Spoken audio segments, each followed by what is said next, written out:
bu dee abonné go ci sunu page bi mën nga bës foofu ñu bind s'abonner nga bësaale cloche boobu ngir ngay mën di am sunu yeneen i notification wala saa sunu dugalee beneen vidéo.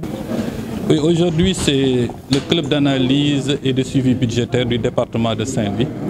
qui est en train d'être capacité sur les techniques d'analyse et de suivi budgétaire. Et donc il s'agit de voir comment renforcer un potentiel et le transformer en capacité d'action pour renforcer leur participation au niveau des cadres d'élaboration des politiques publiques au niveau local et au niveau central, mais aussi les permettre d'être à niveau de faire l'analyse du budget et des collectivités territoriales, mais au niveau du budget central. C'est donc des sessions que nous allons continuer à disséminer un peu partout dans toutes les localités du Sénégal où existent ces clubs d'analyse et de suivi budgétaire. Et la finalité, c'est que ces clubs puissent être en mesure d'apporter des contributions et des recommandations aux autorités, à la fois étatiques et aux collectivités territoriales. C'est une réponse par rapport à la participation qui est très faible, et donc la note du Sénégal est de 4%. C'est une réponse au contrôle budgétaire qui est autour de 30%,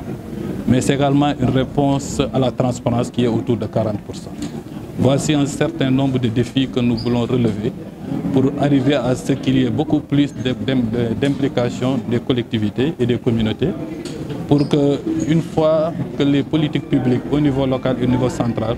puissent être des politiques qui répondent aux préoccupations et aux priorités de ces communautés. Maintenant, c'est aux autres médias, elles feront l'objet d'un suivi.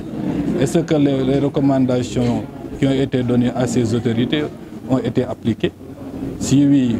qu'on puisse tirer les enseignements. Sinon, que l'on puisse nous questionner pourquoi ces recommandations de la société civile n'ont pas été prises en compte par les autorités en charge de la mise en œuvre de ces politiques. Ji dañ fi daje pour sottante xalaat ci lu ñuy wax formation sur l'analyse et le suivi budgétaire. Di si remercier et di si gërëm le préfet du département de Saint-Louis bi nga xamante ni moo fi tooyoo État du Sénégal, mais di remercier organisation de la société civile yi nekk ci département de Saint-Louis yi nga xamante ni ñoom ñoo constitué club d'analyse et de suivi budgétaire. Club bi nag li ko tax a jóg mooy ànd ak ñi yor dogal gi mu doon ci wàllu état wala mu doon ci wàllu mairie yi pour que bés bu ñuy nasati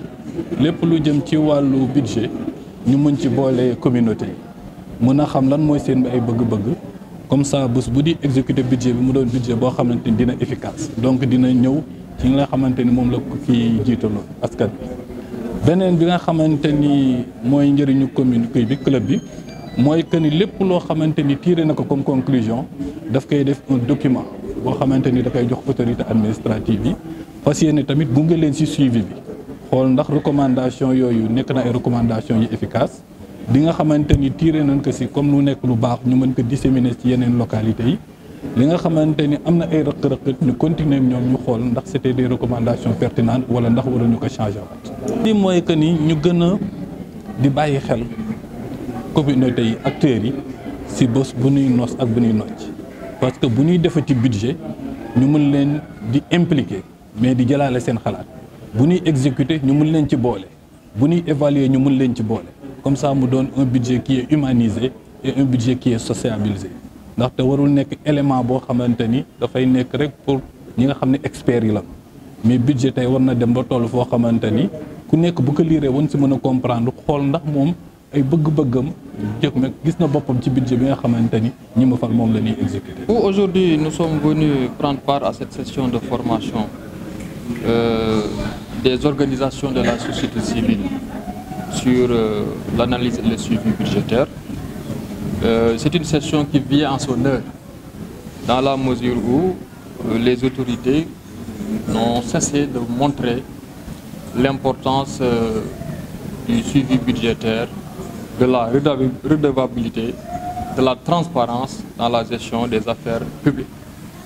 Et pour cela, nous avons eu le cesse de venir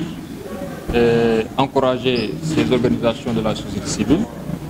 leur dire que la question du suivi budgétaire est une question extrêmement importante et que nous également, administration, nous devons jouer notre partition pour que les affaires publiques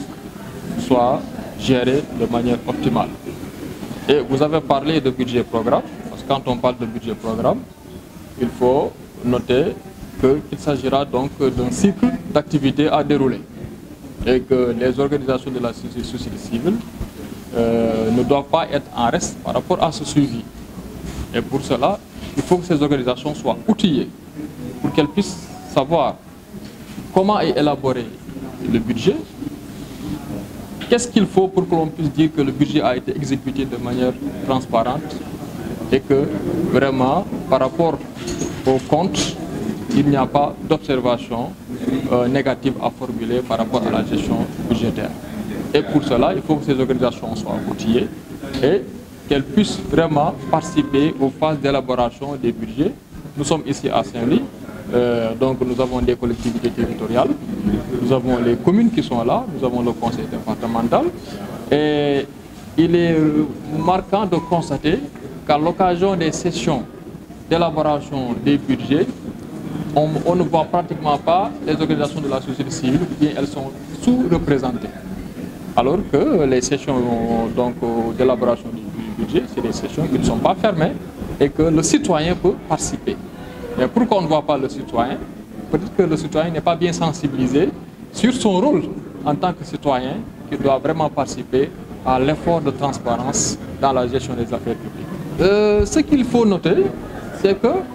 c'est d'abord la société civile qui doit prendre conscience de la nécessité pour elle de s'investir dans la gestion des affaires publiques, notamment dans la gestion des finances publiques. Et si elle prend conscience de s'investir, nous sommes disposés à accompagner cette société civile-là, raison pour laquelle nous sommes là pour répondre à l'appel de l'ONG 3D qui nous a invités à venir prendre part à ces ateliers. Merci. dañu ñëwoon fii ci woote ONG 3D nga xamante ne donc ak benn kuréel bu ñuy wax CONASUP dañoo organiser benn formation ñu jagleel ko acteurs société civile yi mu jëm ci suivi li nga xamante ne moom mooy budget te bu ñu waxee budget rek li ñu si gën a jublu mooy budget état ak budget collectivité territoriale te lu ñu gis mooy société civile yi ñoom bon lu ci ëpp ci ñoom seen participation ci suivi budget bi dafa xaw a néew ñu ngi koy gis bu baax te gis nañ ni boo xoolee ci collectivité territoriale yi gox-goxaat yi session conseil municipal boo gis bu ñuy wootee donc conseiller pour voter budget yi gis nañ ni citoyen bi mën na ci participer kenn intérêt citoyen mu ñëw assister ci session bi mais lu ñuy remarqué mooy citoyen yi ñëw dañoo néew léeg-léeg sax mën nañu wootee session pour voter budget doo fa gis benn citoyen à part conseiller yi donc loolu mooy wane ni li nga xamante ne moom lañ def fii tey muy réunion bu am solo bi pour former organisation société civile yi ci gestion budgétaire loolu day tax aussi ñi fi nekk buñ ko tasaaree ci seen yeneen naataango dina tax citoyen ñu gën a am conscience ci nécessité impliqué wu ci li nga xamante ne moom mooy gestion budget yi de sorte que bu ñu demee ba ci kanam xëy na donc ci bu ñuy voté budget yi ñoom dañ teew joxe seen xalaat également dañu suivre pour xool est-ce que li ñu voté est-ce que noonu lañ ko exécuté nañ ko mu jaar ci yoon wala déet. voilà ku wax budget programme da ngay wax budget boo xamante ne ay activités yu bëri moo ci nekk te duñ ko defal duñ ko organiser ba exécuté ci benn at mën na nekk ñaari at wala ñetti at wala mu ëpp loolu donc loolu dafay laaj ñu topp de sorte que programme bi dañ koy topp ci tàmbali ba baa muy mat loolu nag pour mën nekk nag li nga xamante ne moom la ñu woote fii mooy fexe ba nga xamante ne société civile yi ñu mën a suivre budget yooyu loolu nag pour mu am nag il faut ñu jox leen ay jumtukaay bu ñu ko amee nag ba nga xam ne maîtriser nañ ko ñoom dañu mën topp programme yooyu boo xool ndax donc ni ñu ko doxalee man na wala matul donc li ci gën a am solo rek mooy société civile yi organisation société civile yi dañu gën a impliqué wu pour ba nga xamante ne donc budget yooyu bu ñu koy taxawal ñoom dañ ko mën a topp ba nga xamante ne donc lépp loo xam ne bëggoon nañ ko si ñu gis ko si.